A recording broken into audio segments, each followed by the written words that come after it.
Sabi ni Frank, itutuloy ba ni PRD ang pagsampa ng kaso sa mga congressman? Let's see. Let's see. Paul Gamier, thank you. Si President Duterte, hindi yan magpapakita ng kamay ng ganong kadali. Hindi niya sasabihin na, kakasuhan kita. And then you will anticipate magkakaso siya. Titignan natin. May laro yan. Remember that he's a politician. And some of the things that he says aren't necessarily intended to be done, pero intended to elicit a reaction, to see what the actions are. So kunwari, ganyan ang power. And that's how you use power. So explain ko ha. What is power? Power is the ability to move things or move people. So kunwari, pag binigyan ka ng order, sundalo ka, binigyan ka ng order ng general, the general has power because he can move the people who are under him. The system has given him that power. What about a person? If a person commands such respect that if he asks somebody to do something, it gets done. It's not just the system alone, but the person himself can compel you to do something. Now, there are many different ways of compelling. One is action, one is reaction. So, kunwari, I say something, sasabihin ko,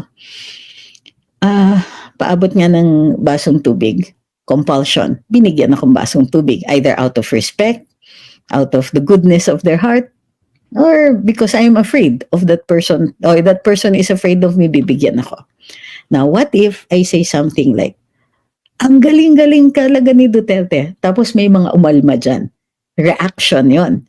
You were able to move that person into reacting. That still is power. So, Duterte understands the use of power. He knows that if he says something, there will be a reaction.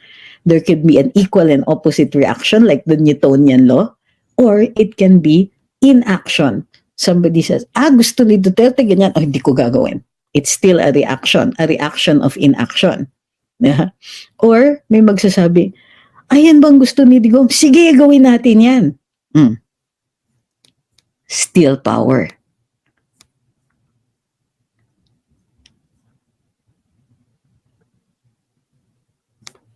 So, we will have to see. So, Duterte is not predictable. Yun nga po yung problema. Kaya nahihirapan yung kabila. Now, the reason yung punto ng live na ito is let us anticipate what they are going to do. Hindi ko po madidiscuss yung mga pinagkikwentuhan ninyo, yung mga interviews, mga ganyan, because I have been out. Okay? So, let's be realistic muna.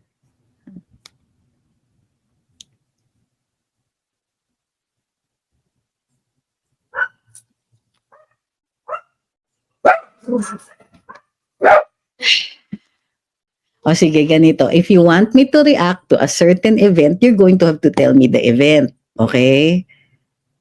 Okay, because I have one specific topic in mind. Pagkikwentuhan natin yung topic na yun, kung meron kayong gustong idagdag, meron kayong gustong i-discuss na particular event, then you will have to make kwento that event.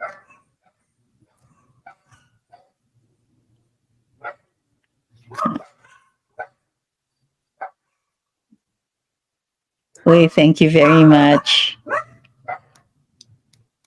Sabi ni Ma'am Bicolanang makulit, galit na galit sa akin mga relatives ko kasi nababasa pala nila mga comments ko sa mga posts sa mga DDS vloggers. Mga pink clowns kasi sila. I love it. I think we should be on that stage na kapag naka-elicit tayo ng nega from somebody else, remember, that is still the exercise of power. Which means, powerful ka eh. Nag-react yung mga relatives mo eh. Yeah. Why are you asking what's with the barking? Sabi ni Derdnik, pero iba kasi talaga kayo, yung grupo niyo po, bukod sa magaling, hindi kayang bayaran ang puso't utak para sa kalokohan. Mahusay para sa bayan ang ginagawa, talaga not being biased. Uy, salamat po. Bakit pa kami napadpad dito? Kasi yung nagkaroon tayo ng presidente na suddenly ginagawa niya yung sinasabi niyang serbisyo. Okay, ICC. Okay, sige. Sagutin natin ito. Sabi ni Eunice and Matthew, magagamit ba ang statement ni PRD sa ICC? Diyos ko, they should. Alam niyo kung bakit? Yung mga taong natatakot kasi hindi ninyo nakita yung kabuuan. So titignan ninyo, may statement siya, oh, inutos ko nga eh, sinabi ko nga yun, ganyan-ganyan. And then at the end, sasabihin niya, pag nanlaban. So, I don't think, anyway, yung problema bakit kayo natatakot? Ako, hindi ako takot dyan sa ICC na yan. Hindi ako takot dyan sa issue na yan. Yan ang dinadrumbeat ni Trillanes because one, they admit that locally they no longer have any power. Kailangan maghanap sila ng solusyon sa labas ng Pilipinas. Hindi nyo ba nakikita yung part na yun? Bakit talagang pinagtutuunan nila ng pansin ICC? Do they control the ICC? No. They do not. The best thing they can do is give evidence and evidence and evidence and hope that that evidence passes muster. But why are they going to the ICC? Why yung ICC ang pinagtutuunan ng pansin? They saw the reactions of the Filipinos, many Filipinos. They saw the reactions to how people were responding to what Duterte was saying. Meron mga nagsasabi, hala, sinabi niya ganito. Ayan, admission, syungangers. You don't take one sentence out of context. The whole testimony is going to be taken into consideration. Paano yung parts na sinasabi niya, oo, sige, tama. Gawin mo yan pag nanlaban. O paano yun? So negated.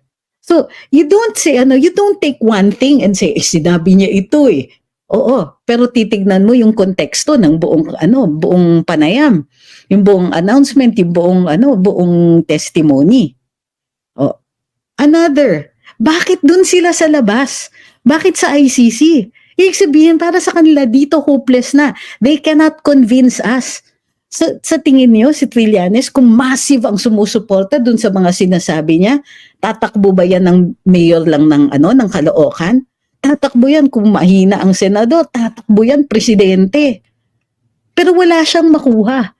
Wala silang makuhang popular support. So they're going to go to an obscure court abroad in order to do that. So what I do not understand is bakit yung iba kaya, ay, oo nga ba kasi sinabi nga niya ganito. Pero pag tinignan ninyo yung kabuuan ng sinabi niya, hindi. At the very best, you could say that he had mixed messaging.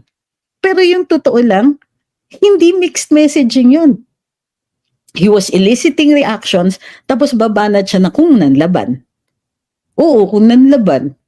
Tapos sasabihin niya, oo, sinabi ko nga yun. Pero sa tingin niyo, yung mga pulis, gagawin nila yun? Sino dyan? Tignan mo mga graduate ng PMA, yung mga yun, sa tingin niyo, sumunod yung mga yan? Hindi nila alam na illegal yung order na ganun? So, that's the prevailing sentiment. Yan ang tinihito nila. They're trying to make it look na, umamin si Duterte. Anong inamin niya? Ano? Well, at the end of it, sinabi niya, tignan niyo, itong mga pulis na yan. Tanong niyo, kay Senator Bato, in-order ko ba yun? At sumunod ba siya? Oh.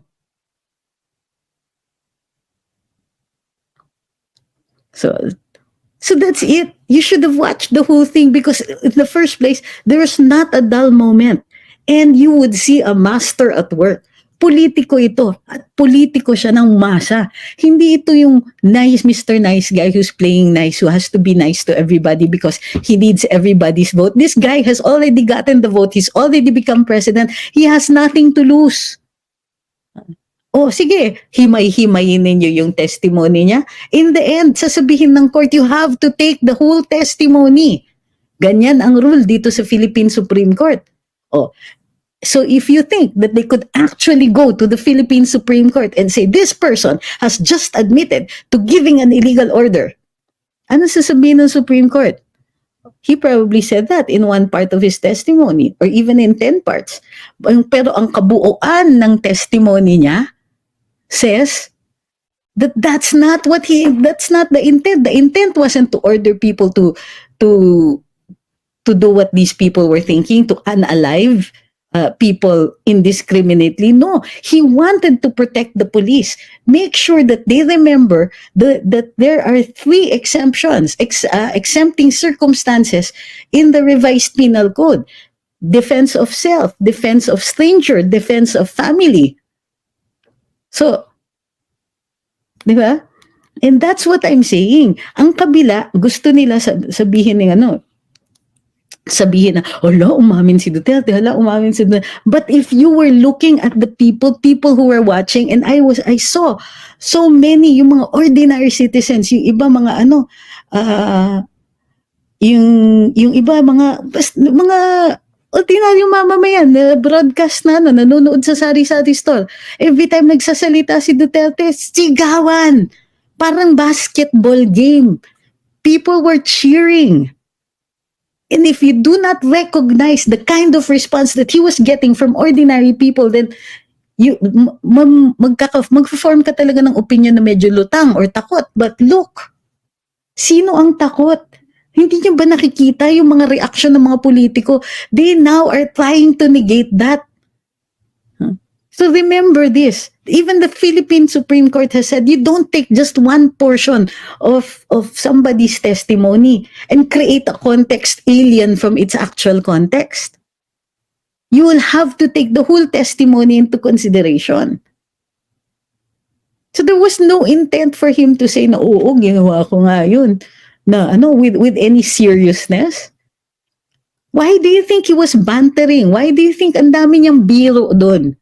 It was not intended to sound dramatic or anything like that. O, ano sinabi niya? Tignan mo, itong mga pulis na to, tanungin niyo, sumunod ba sila?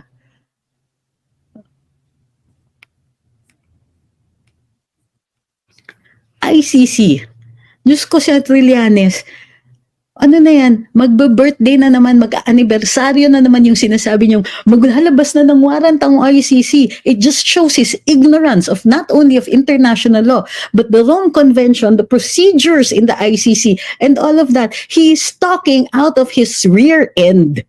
Okay? It's the wrong end of Senator Trillanes who is speaking here. So, ayan, magkakawarrant na. Magkakawarrant na pala. Eh, bakit nagsasubmit pa kayo ng additional evidence? Ibig sabihin, palpak na noon? Why is he saying, oh sige, let's send this, let's send all of this. Ibig mo sabihin, yung mga pinadala ninyo noon was not enough? Oh.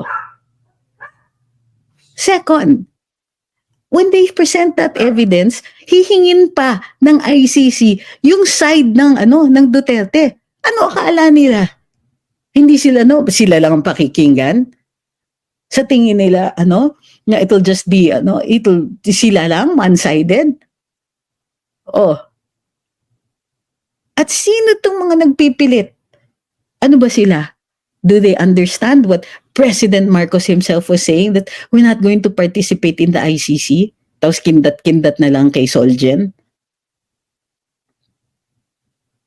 Ay, nakakaloka tong mga to. What they're using kasi is ignorance. Yun yung problema. Yun ang difference.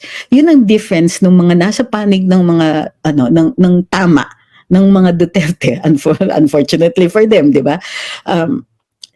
Is that we educate, we tell people, ganito yan. And sometimes it's even hard to hear it from us. Kasi kunwari, minsan sasabihin ko sa'yo, actually tama naman yung sinabi niya because the law says this, however, ganito. Sila, they are counting on your ignorance. So, meaning, nasa interest nila na tanga yung mga tao. So, they don't explain the ICC. Have you seen anybody on their end explain how things go in the ICC? No? SAS does that. We do that here in Luminous. Other people do that. But they do not explain how the ICC works. They do not explain what's going on. Diba? O meron ba sa kanilang side? Meron bang nag-i-explain? Hindi. They want to keep you ignorant so that they can control and manipulate your opinions. That's why Sonny Trillanes has a difficult time trying to get the voters to side with him, to vote for him. Paano siya mananalo ng ganyan? Walang intention niya is to keep people poor and ignorant rin. It's such a dilaw playbook.